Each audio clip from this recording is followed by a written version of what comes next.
And all of this started the day I bought the Silverfire Scout. And I think still, for the money, if you want the most durable, most practical stove, there you are. Double wall construction, stainless steel, ingenious design, and it fits inside of the 750 liter MSR cookpot. If it wasn't for Silverfire, I never would have discovered all of this. And then Silverfire also has the Dragon Pot, double wall pot. Flames go up the inside and out the holes and creates its own windscreen. Of course, it works on all of my stoves. Fits on top of every single one of these beautifully. I can boil 2 liters of water in 7 or 8 minutes every single time on wood pellets and these wonderful stoves. So thank you, Silverfire.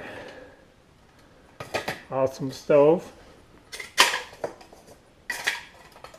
Look at that. How cool is that? No parts to lose, nothing to break. Start a fire, boil water anytime, anywhere. That's a must-have for the Northwest. Since I live in the Northwest, it's really hard to find dry firewood, so I've just given up and I buy wood pellets and I burn them in gasifier stoves. And I never have to collect firewood. I don't have to worry about sparks. I can have a stove right next to me. And in the summertime, they burn dry wood beautifully. They burn anything: popcorn, cow pies, corn cobs. But I'm a wood pellet fan and a gasifier fan, and I'm going to show you how easy it is to make a fruit can gasifier stove. And these 2 particular cans are perfect. One is going to fit inside the other like that,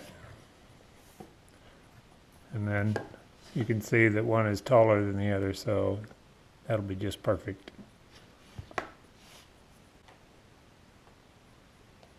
Arc all the way around with a Sharpie.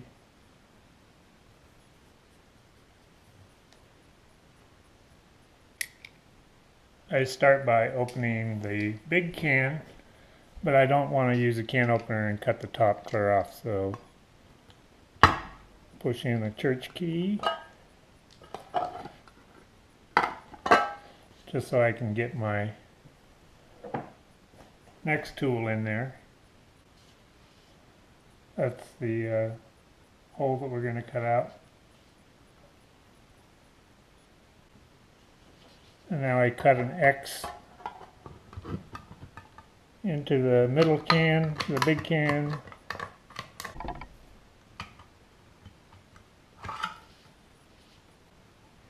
Then you carefully pry back the tabs and then dump out the ingredients. So we did this so we can leave the edge of the can intact to hold the inner can.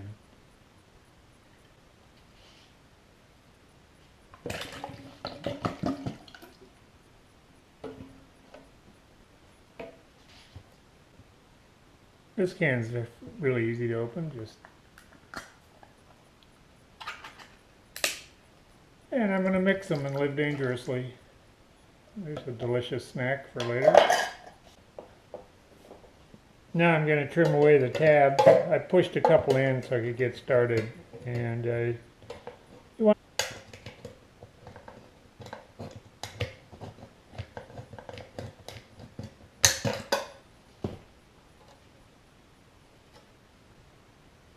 so it should look something like that. I can go ahead and peel off the label now.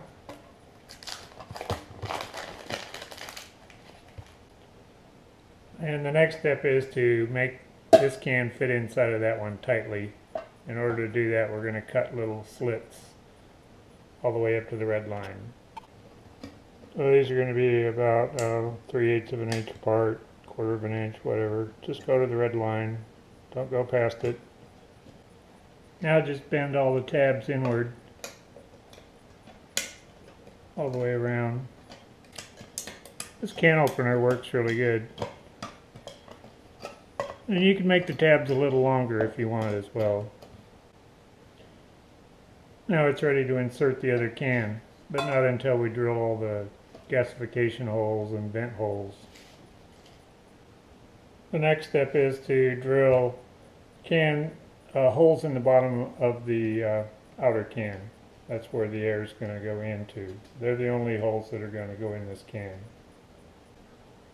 So now all my holes are drilled, and I'm going to come along and widen them with the step bit. This makes can building simple.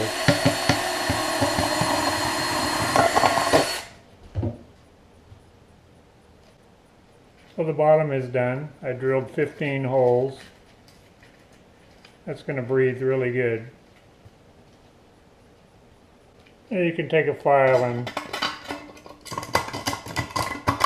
knock down the burrs.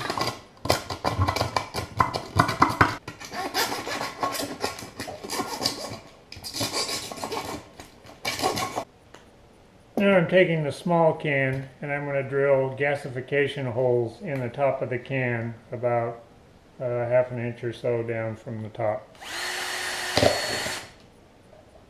These don't have to be as big.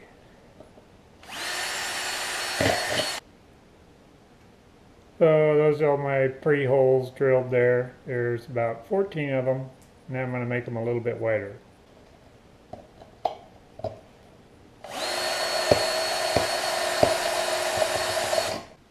So the 14 holes are now about 5/16 of an inch in diameter, and the bottom ones, those are about 1/2 an inch.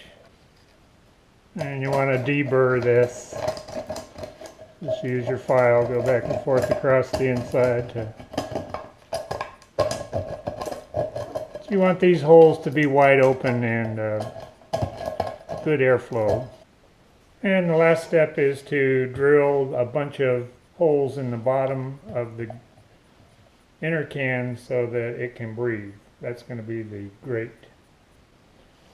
I just start on the outside and work inward. And you want to put a lot of holes. And now I'm going to change bits and make all those a little bit wider.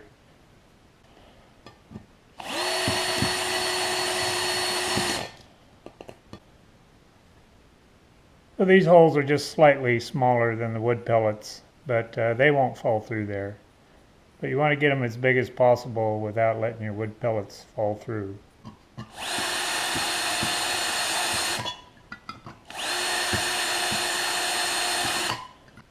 There, that's the bottom. Lots and lots of holes. You just want to make sure you leave a little bit of metal between each hole.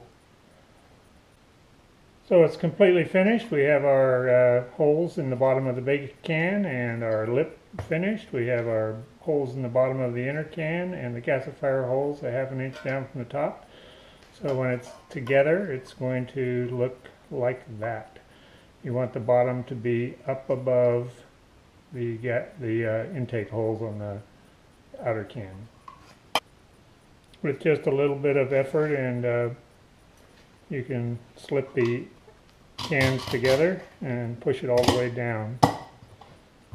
It's completely finished now.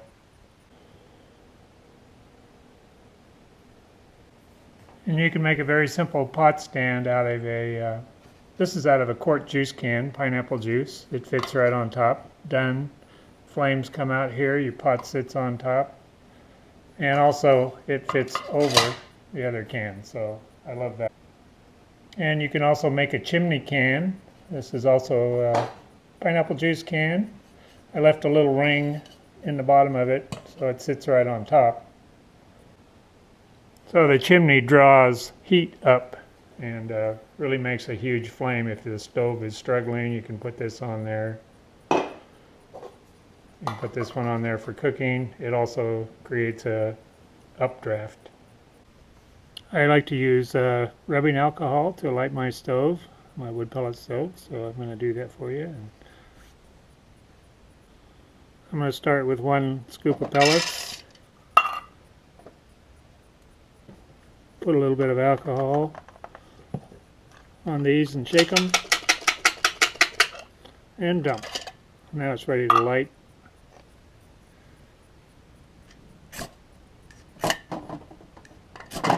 Come on, baby.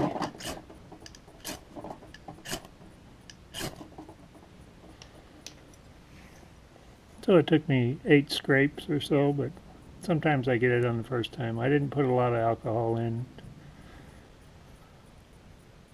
I lit it at 10:24, so it's been running a minute now. I'm going to add my windscreen pot stand to make it draw better, just to help it get going. This is not necessary, but it definitely helps. After a couple of minutes, it begins to gasify. All the flame now is coming out of the top ports, and that's the way it'll burn until it goes out. If I put the tall chimney can on, I can really get it burning. Look, the flame comes clear up to here. Been burning for 4 minutes. Now it's working beautifully. It's drawing very well. So the unburned wood gases are going down through the center of the can and up the outer wall, since the can has a double wall. And then when the unburned gases come shooting out of these holes, because hot air rises and expands, it ignites at this point up here. So it burns very efficiently, completely burns down to just a tiny amount of ash. No sparks, no smoke, no fuss. And you shouldn't poke with it or fuss with it at all once you loaded it with pellets. And don't add pellets until it's burned down significantly and you see red coals in the bottom. And the dragon pot will fit right on top of this stove, no problem.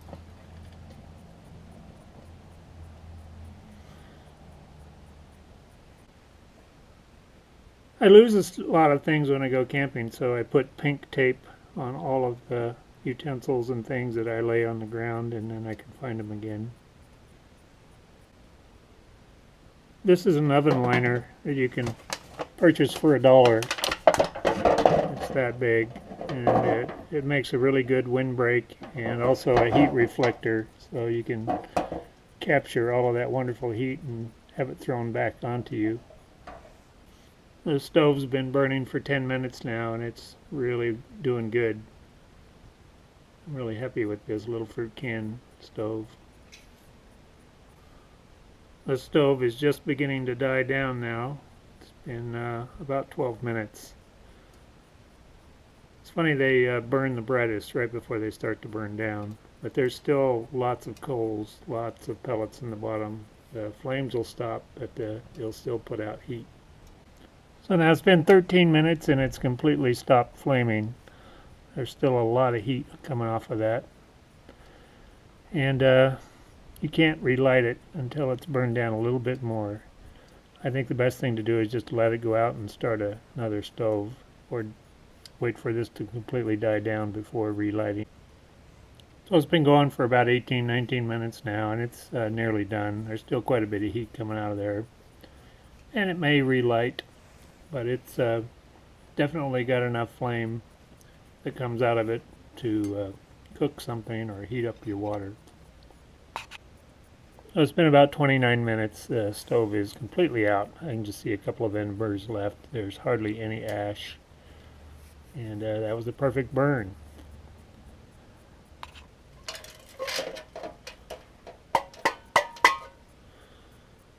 That's it for ash.